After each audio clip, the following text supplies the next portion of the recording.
out of the ordinary insights. Brought to you by Investec Specialist Bank.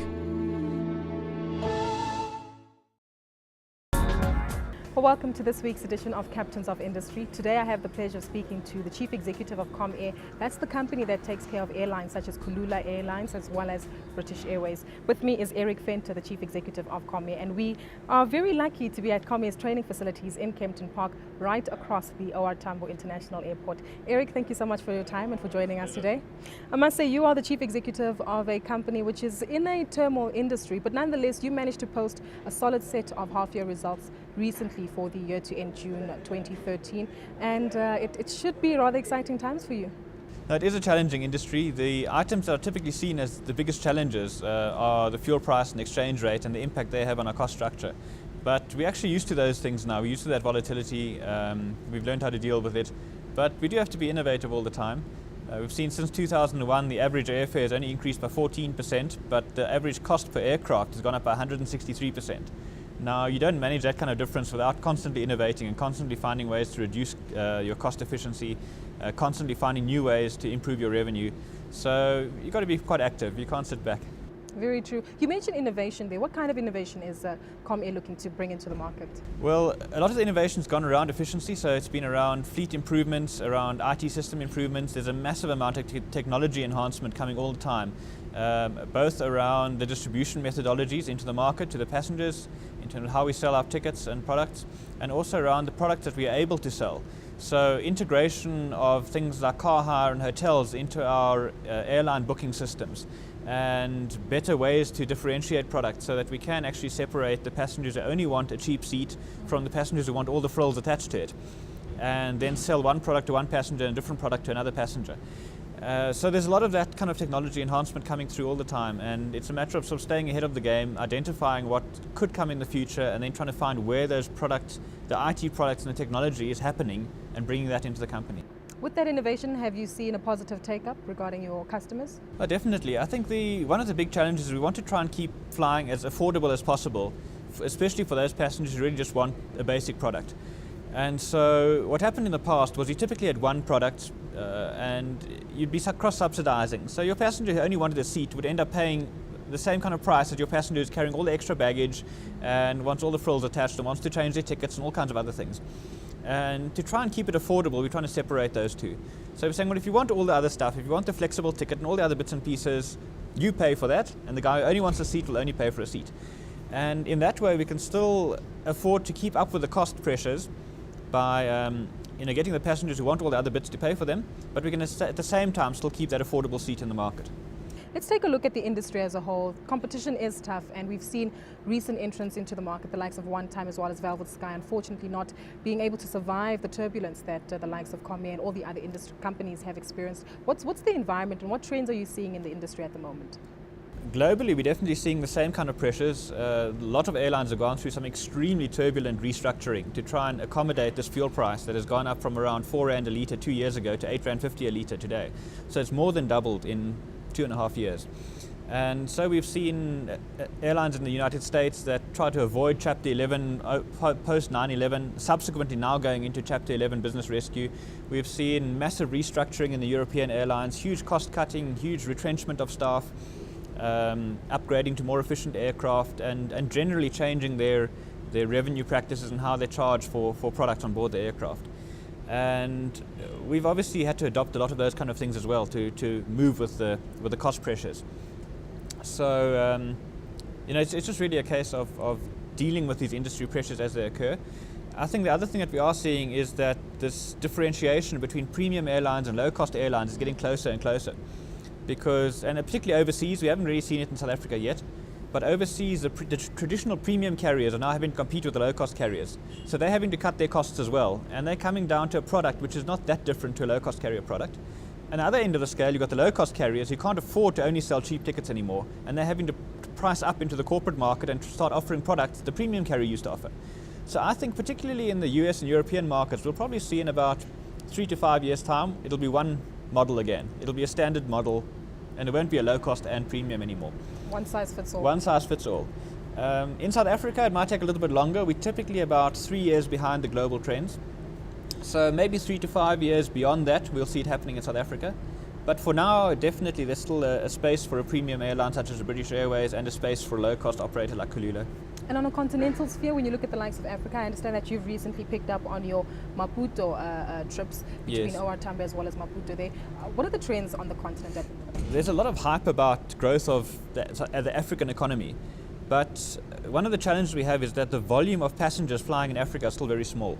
So the economies of scale for using airports, for using refueling infrastructure, for using baggage handling infrastructure, etc., even air traffic services, the volumes are very small and therefore the economies of scale are very poor. And so these costs are still extremely high because these service providers can only spread them over a very small number of passengers and small number of flights.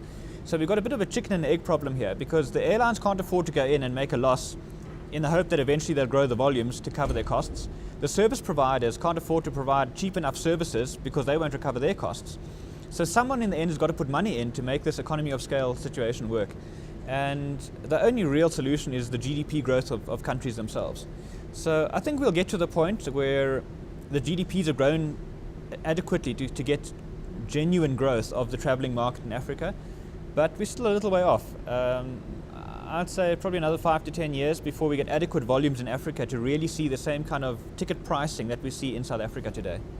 Eric, let's take a look at some of the airports. I understand that the tax levy and the airport costs contribute a large quantity of the ticket pricing that a lot of your consumers or customers have to pay for when they purchase a ticket through you. But when you look at the airport space in South Africa, you mentioned there that infrastructure is a problem. I take it South Africa is more developed when it comes to the other African countries. Yes, definitely.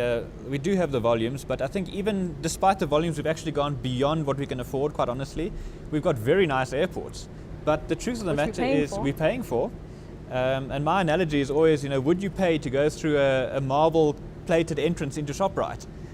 Or would it bother you to just walk straight through a typical ShopRite entrance? That's the kind of issue. So are you prepared to really pay that extra 40, 50 Rand to walk through a very fancy airport to get onto your aeroplane? And that's been our argument. If you look at the grading of South African infrastructure, the only infrastructure in South Africa that's got an A grade is our airports. Everything else is C or D grade infrastructure. And that reflects on what the country can honestly afford. So the question is, why have we got these A grade airports and we're able to recover that cost of A grade airports when the rest of the country's infrastructure is in alignment with what the country can honestly afford? Obviously part of it was the World Cup and sort of delivering that image for the World Cup. But, we're paying for it now. That's the truth. Very true. But Erik, you're a chief executive of a local airline, and as you mentioned, the infrastructure balance isn't 100% perfect. Despite the turbulence that you've seen in the industry globally, why are you still heading up an airline company? It's exciting, and I think we've got the formula right. We really see the three parts to running any business, or even running a country or your own family environment or whatever. The one part is the equipment, which is the easy part. Okay, apart from trying to get the finance, and typically if you don't have a strong enough balance sheet, you can't get the finance and you can't get the equipment. But that's just very much a technical type of environment to deal with. Then there's the skills base. And yes, that can be challenging. We've got a lot of our own internal training, and this example here, the pilot training center, where we've got our own simulators, etc., it contributes to us being able to develop our own skills base quite effectively. So that's less of a challenge for us than what it could be in other areas. And the third part, which is really difficult, is the culture. And I think if we hadn't established a good culture over the years here, it would be very difficult to run this airline in an enjoyable environment, put it that way. So a lot of our focus at the end of the day, which makes a big difference and is the hardest part of the business, is working on the company culture. And the fact that we've got a good company culture makes it a really pleasant place to work, and that's why I'm still here. I think if it had a difficult culture, I'd be thinking twice. I think that culture also seeps through to your cabin crew. I've been on a couple of your flights, and in particular Kalula. It's often times that you find your cabin crew quite hilarious and cracking jokes. It affects everything, and ultimately it affects the customer. Very true. So, and it has to come from the management team leading by example. There's no other way to get the culture to work. So you've really got to make sure that the management team and the top level management are living the same values that you want your frontline staff to deliver to your customers. So how do you keep them happy? We look after, we really try very hard to give a very fair and transparent deal to all of our employees. I think there is still a lot of suspicion in South Africa around the business sector and the position of unions versus the business sector, etc. So we really try to keep it our deal with our employees very fair, very transparent, and there's there are no hidden agendas. You can't deviate from company policy, without going through the processes of approvals, etc. So it's not a case that managers can do just what they like. There's no discretion to do anything that's not in line with the company's principles and values. So at least everyone knows what they're getting, and they can immediately object if they see that something's not fair or that they're being abused or not getting the right treatment, etc. They know the channels to deal with that. And over the years, we've basically eliminated a lot of that out of the culture completely. So today, I think we're sitting with a pretty happy team, and they share in the tough times, they share in the good times. Recently we had to have a salary freeze for a year, which was very tough on a lot of employees. But now that we're doing well again, we've given them extra bonuses, etc. So, we try and share the good and the bad with our employees as well. That also brings me to skills. In South Africa, I don't think we cultivate a lot of people who develop specialized skills, especially like what you've mentioned here, your pilot training facilities as well as cabin crew. How do you develop that, and how do you nurture? Particularly in aviation, there isn't an aviation course at university, for example. You don't pick up people out of tertiary institutions. So all aviation skills have to be in-house developed. And so whether it's our commercial skills in our planning department, or our fares and pricing department, or the more typical airline skills such as pilots and cabin crew and ground staff, etc., all of that is done internally. And it has its pros and cons, because on the one side we have control over developing the people that we need, but on the other side there's always a challenge when you have a shortage. You can't just go out to the market and find these people that easily. You have to plan well in advance to bring the people through the system and develop them. Retain them. So that becomes another part of the culture, of course. It's all part of the same mechanism at the end of the day. Once you've developed your people, you want to make sure that you've got a nice enough environment, they don't just go somewhere else again. So yes, it's got its challenges. One of the big issues we have at the moment, particularly with pilots, for example, is that in pushing to try and grow our employment equity profile in pilots, we've got to get matriculants with maths and science. And of course, there's so many other business opportunities or career opportunities for black matriculants with maths and science, and we do see a shortage there. So we actually struggle to find, even when we're giving away bursaries, we struggle to find applicants for bursaries. Would you contribute that maybe to a lack of knowledge within that particular sphere? I think originally there was, but we've done a lot of work in terms of going to the schools and explaining to them the careers in aviation and all the potential careers, and that it's not just about pilots, that there are all kinds of other careers in aviation as well. So we are starting to get that interest coming through. But still, it is challenging. You've got to have a passion, particularly if you want to be a pilot or cabin crew, you've got to actually have a passion for aircraft and flying.